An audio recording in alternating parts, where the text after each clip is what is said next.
കർത്താവ് നിങ്ങളോടുകൂടെ അങ്ങേ ആത്മാവോടും കൂടെ. വിശുദ്ധ യോഹന്നാൻ അറിയിച്ച പരിശുദ്ധ സുവിശേഷത്തിൽ നിന്ന്. കർത്താവേ, അങ്ങേക്ക് മഹത്വം. അധ്യായം 11, 45 മുതലുള്ള തിരുവചന ഭാഗം. അക്കാലത്ത് മറിയത്തിൻ്റെ അടുക്കൽ വന്നിരുന്ന യഹൂദരിൽ വളരെ പേർ അവൻ പ്രവർത്തിച്ചത് കണ്ട് അവനിൽ വിശ്വസിച്ചു. എന്നാൽ അവരിൽ ചിലർ ചെന്ന് യേശു പ്രവർത്തിച്ച കാര്യങ്ങൾ ഫരിസേയരോട് പറഞ്ഞു. അപ്പോൾ പുരോഹിത പ്രമുഖന്മാരും ഫരിസേയരും ആലോചനാ സംഘം വിളിച്ചുകൂട്ടി പറഞ്ഞു, നാം എന്താണ് ചെയ്യേണ്ടത്? ഈ മനുഷ്യൻ വളരെയധികം അടയാളങ്ങൾ പ്രവർത്തിക്കുന്നല്ലോ. അവനെ നാം ഇങ്ങനെ വിട്ടാൽ എല്ലാവരും അവനിൽ വിശ്വസിക്കും. അപ്പോൾ റോമാക്കാർ വന്ന് നമ്മുടെ വിശുദ്ധ സ്ഥലത്തെയും ജനത്തെയും നശിപ്പിക്കും. അവരിൽ ഒരുവനും ആ വർഷത്തെ പ്രധാന പുരോഹിതനുമായ കയ്യഫാസ് പറഞ്ഞു, നിങ്ങൾക്കൊന്നും അറിഞ്ഞുകൂടാ. ജനം മുഴുവൻ നശിക്കാതിരിക്കാൻ അവർക്ക് വേണ്ടി ഒരുവൻ മരിക്കുന്നത് യുക്തമാണെന്ന് നിങ്ങൾ മനസ്സിലാക്കുന്നില്ലേ? അവൻ ഇത് സ്വമേധയാ പറഞ്ഞതല്ല. പ്രത്യുത ആ വർഷത്തെ പ്രധാന പുരോഹിതൻ എന്ന നിലയിൽ ജനത്തിനു വേണ്ടി യേശു മരിക്കേണ്ടിയിരിക്കുന്നുവെന്ന് പ്രവചിക്കുകയായിരുന്നു. ജനത്തിനു വേണ്ടി മാത്രമല്ല, ചിതറിക്കിടക്കുന്ന ദൈവമക്കളെ ഒരുമിച്ച് കൂട്ടുന്നതിനു വേണ്ടി. അന്നു മുതൽ അവനെ വധിക്കാൻ അവർ ആലോചിച്ചു കൊണ്ടിരുന്നു. അതുകൊണ്ട് യേശു പിന്നീട് ഒരിക്കലും യഹൂദരുടെ ഇടയിൽ പരസ്യമായി സഞ്ചരിച്ചില്ല. അവൻ പോയി മരുഭൂമിക്കടുത്തുള്ള എഫ്രായിം പട്ടണത്തിൽ ശിഷ്യരോടൊത്ത് വാസിച്ചു. യഹൂദരുടെ പെസഹ തിരുനാൾ അടുത്തിരുന്നു. ഗ്രാമങ്ങളിൽ നിന്ന് വളരെ പേർ തങ്ങളെ തന്നെ വിശുദ്ധീകരിക്കുന്നതിനായി പെസഹായ്ക്ക് മുമ്പ് ജെറൂസലേമിലേക്ക് പോയി. അവർ യേശുവിനെ അന്വേഷിച്ചുകൊണ്ട് ദേവാലയത്തിൽ വെച്ച് പരസ്പരം ചോദിച്ചു, നിങ്ങൾ എന്തു വിചാരിക്കുന്നു? അവൻ തിരുനാളിന് വരികയില്ലെന്നോ? കർത്താവിൻ്റെ സുവിശേഷം. ക്രിസ്തുവേ, അങ്ങേക്ക് സ്തുതി.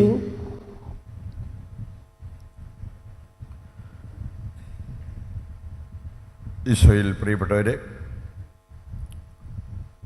നമ്മൾ നോമ്പുകാലത്തിൻ്റെ ഉച്ചകോടിയിലേക്ക് എത്തുകയാണ്. നാളെ നമുക്ക് വലിയ വാരം, പീഡാനുഭവ വാരം. അറിയാം, പെസഹ ആഘോഷിക്കുന്നതിനായിട്ട്, അതുപോലെ നമ്മൾ ഈസ്റ്റർ ആഘോഷത്തിനായിട്ട് നമ്മൾ ഒരുങ്ങുന്ന ദിവസങ്ങളാണ്. അതിനാവശ്യമായിട്ടുള്ള ചില കാര്യങ്ങളാണ് ഇന്നത്തെ വായനകൾ നമ്മെ ഓർമ്മിപ്പിക്കുന്നത്. നാളെ നമുക്ക് ഓശാന ഞായറാണ്. ഒരു വലിയ വാരത്തിൻ്റെ തുടക്കമാണ്. സാധാരണ നമുക്കുള്ളതുപോലെ രാവിലെ 6 മണിക്കത്തെ ബലിയിൽ നമ്മൾ കുരുത്തോല വെഞ്ചരിച്ച് നമ്മൾ ഓശാന ഞായർ ആഘോഷിക്കുന്നതാണ്. ഇന്നത്തെ ആദ്യ വായന നമ്മെ പഠിപ്പിക്കുന്ന ഒരു കാര്യം, പ്രതിവചന സങ്കീർത്തനത്തിൽ നമ്മൾ കേട്ടത്, ഇടയൻ ആടുകളെ പാലിക്കുന്നത് പോലെ, നയിക്കുന്നത് പോലെ കർത്താവ് നമ്മെ പാലിക്കും, കർത്താവ് നമ്മെ നയിക്കും. അത് വലിയൊരു കാര്യമാണ്. ഇന്നത്തെ ആദ്യ വായനയുടെ കാതലായ സന്ദേശവും അതാണ്. ഇസ്രായേൽ ജനത്തോട് ദൈവം ചെയ്യുന്നൊരു കാര്യം, ഇത് ബൈബിളിൽ പലയിടങ്ങളിലായി നമ്മൾ കാണുന്ന ഒരു ക്രമമാണ്. ഈ ക്രമം നമ്മൾ വിശ്വസിച്ച് ഹൃദയത്തിൽ ഉറപ്പിച്ച് അത് പാലിക്കുന്നവരായി മാറുമ്പോൾ നമുക്ക് നമ്മുടെ ജീവിതം വീണ്ടെടുക്കാൻ പറ്റും. വീണ്ടെടുക്കുമ്പോൾ അതിൽ ഒരാനന്ദം നമുക്ക് അനുഭവിക്കാൻ പറ്റും. എന്താണ് ആ ക്രമം? വിലാപങ്ങളുടെ പുസ്തകം 5 അധ്യായമേ ഉള്ളൂ.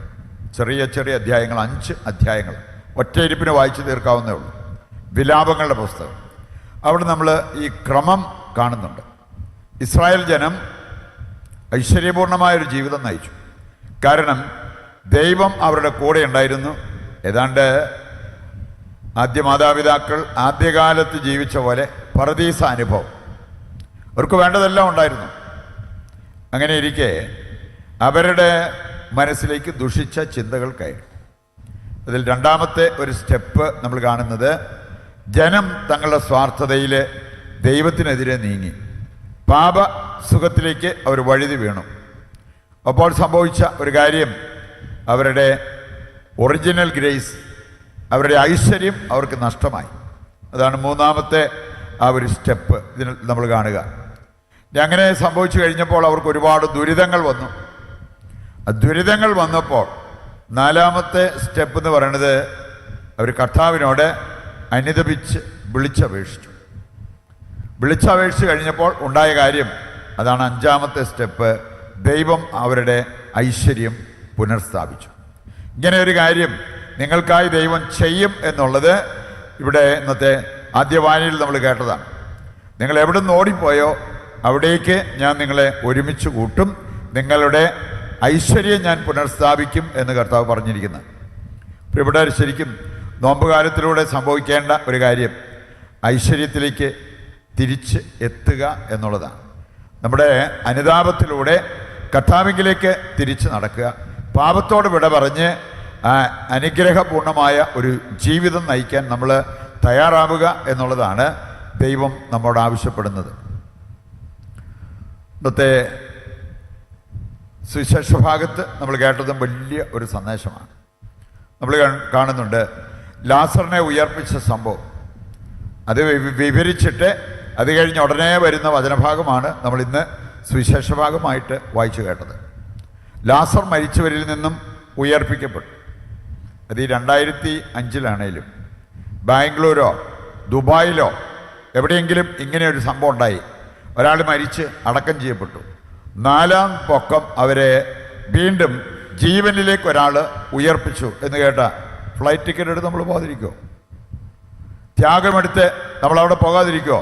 അവരെ ഒന്ന് കാണണം, എന്ത് വില കൊടുത്താണേലും അവരെ ഒന്ന് കാണണം. അങ്ങനെയുള്ള കാര്യങ്ങളൊക്കെ ഇന്നും നടക്കുകയാണെങ്കിൽ സംഭവിച്ചിരിക്കും എന്ന് നമുക്കറിയാം. ജനം ഒരുമിച്ച് കൂടി, ജനം യേശുവിൽ വിശ്വസിച്ചു. കാരണം ഇതുപോലത്തെ അടയാളം കണ്ടിട്ട് ഉടനെ അവർ അധികാരികൾ, പരിസയ പ്രമാണികൾ, ആലോചനാ സംഘം ഒരുമിച്ച് കൂടി അവർ പറഞ്ഞൊരു കാര്യം, ഇങ്ങനെ വിട്ടാൽ ശരിയാകത്തില്ല. ജനം മുഴുവൻ അവനിൽ വിശ്വസിച്ച് അവൻ്റെ പുറകെ പോകും. അതുകൊണ്ട് നമ്മൾ എന്തെങ്കിലും ചെയ്ത് ഇവനെ ഒതുക്കണം, ജനങ്ങളെ നമ്മുടെ പക്ഷത്ത് നിർത്തണം. അങ്ങനെ സംസാരിച്ച് വന്നപ്പോഴാണ് കയ്യഫാസ് പറഞ്ഞത്, നിങ്ങൾക്കറിയാൻ മേലേ, ജനത്തിന് വേണ്ടി ഒരാൾ മരിച്ചാലും കുഴപ്പമൊന്നുമില്ല, മരിക്കണമെങ്കിൽ മരിക്കണം. ഇനി പ്രായം ചെന്ന് മരിക്കുന്നതല്ല എങ്കിൽ നമ്മളവനെ കൊല്ലണം. അതിന് പ്ലാൻ ഇടുന്നത് നമുക്ക് കാണാൻ സാധിക്കും.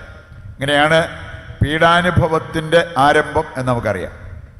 പ്രിയപ്പെട്ടവർ, ഇത് ഭയങ്കര ക്രൂരതയായി പോയി എന്ന് നമുക്ക് തോന്നിയേക്കാം. പക്ഷെ ഇന്ന് ആരെങ്കിലും ഒരാൾ, 2 പിള്ളേരുണ്ട്, 3-ാമത് വീണ്ടും ഗർഭിണിയായി, ഇത് വേണ്ട കളഞ്ഞേക്കാം എന്ന് ചിന്തിക്കുമ്പോൾ ഇതേ ക്രൂരതയല്ലേ അവിടെ സംഭവിക്കുക? ഞാൻ വിദേശത്ത് പോകാനുള്ള കാര്യങ്ങളൊക്കെ ക്രമീകരിച്ച് വന്നപ്പോഴാണ് വീണ്ടും ഭാര്യ ഗർഭിണിയായെന്ന് കേട്ടു. അപ്പോൾ അത് വേണ്ട, അതുമായിട്ട് മുമ്പോട്ട് പോയി കഴിഞ്ഞാൽ വിദേശത്ത് പോക്ക് അത് ബ്ലോക്കാവും, അത് വേണ്ട. ആ ഒരു കാര്യത്തിന് വേണ്ടി അബോർഷന് പോകുമ്പം ഏതാണ്ട് ഇതേ പ്രവൃത്തിയല്ലേ നമ്മൾ ചെയ്യുക. നീ കയ്യഫാസ് പറഞ്ഞത്, ഒരു മനുഷ്യൻ മരിച്ചാലും കുഴപ്പമില്ല, ജനം രക്ഷപ്പെടണം.